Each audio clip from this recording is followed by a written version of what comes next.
information right here. Rest in peace to the black woman who was doing Uber deliveries before she was killed by an old white man.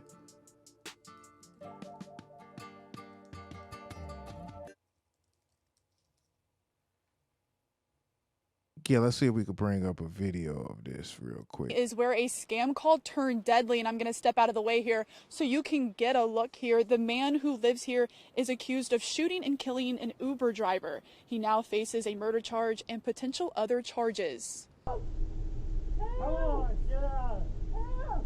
According to reports, authorities say William Brock had been receiving multiple threatening scam calls the morning of March 25th. The calls were concerning an incarcerated relative, and Brock was told to meet at the courthouse to pay a ransom of $12,000 in bail money, or they would kill him and his relative.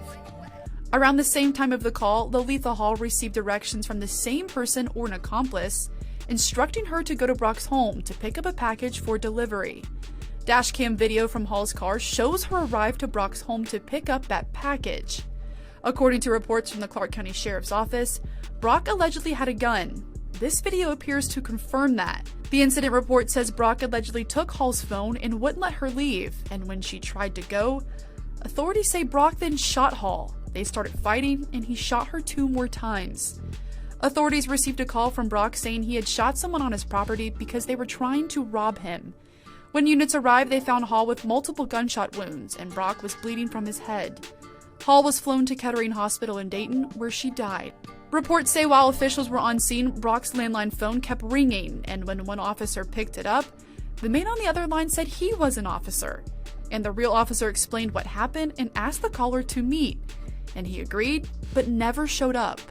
We reached out to Uber, and they responded with this statement saying in part, quote, "There is no other way to describe this incident than a horrific tragedy. Our hearts continue to be with Lolitha's loved ones as they grieve her sudden loss. We have been in contact with law enforcement and remain committed to supporting their investigation." End quote.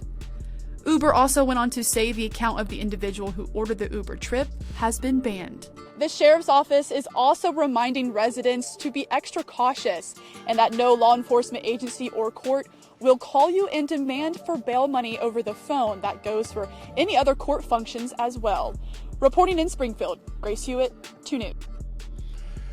Yeah, man.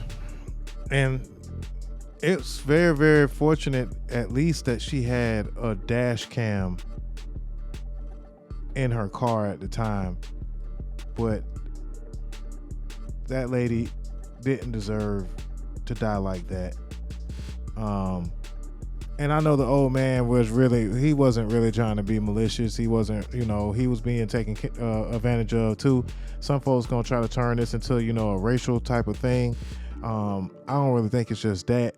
I think that just these old scammers, man. I mean, these scammers be taking advantage of your old folks, man. And you gotta just be careful with these scammers, man, because they really will get you out here, get things confused, and they either get you for your money or get you in trouble or worse. So thoughts and prayers to Lolitha and and all of her family.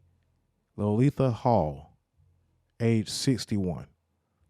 And it's just a shame. It's just a very, very, it's a shame how that story turned out. But again,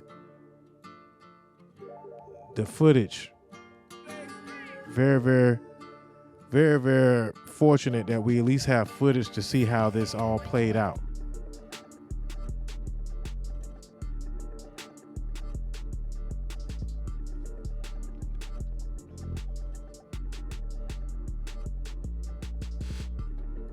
She should have stayed in front of the car.